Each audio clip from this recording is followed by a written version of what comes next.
Aujourd'hui dans l'histoire, l'une des plus célèbres monarques de l'histoire accède au trône d'Angleterre. Le 17 novembre 1558, monte sur le trône d'Angleterre Élisabeth Ier, qui est la fille d'Henri VIII et d'Anne Boleyn, exécutée 3 ans après sa naissance.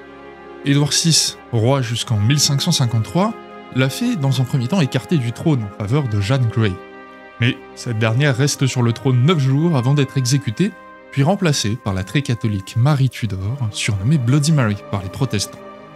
Et le règne de cette dernière ne durera pas non plus, et elle mourra en 1558, laissant le trône à la dernière héritière Tudor, Élisabeth. Protestante, elle se montrera plus modérée que ses prédécesseurs.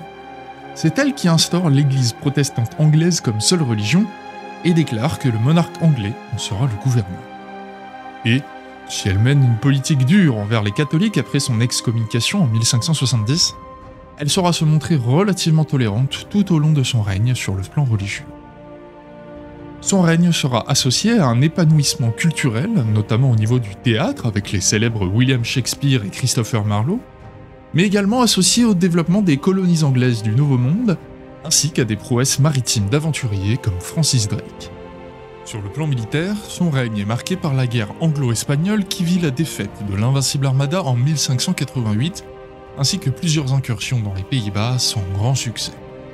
Elle évita la plupart des problèmes internes auxquels furent confrontés ses voisins, comme par exemple Marie Stuart d'Écosse, mais, surnommée The Virgin Queen, sa mort mettra fin à la dynastie des Tudors, qui sera succédée par Jacques Ier d'Écosse qui instaurera l'union des deux royaumes d'Angleterre et d'Écosse.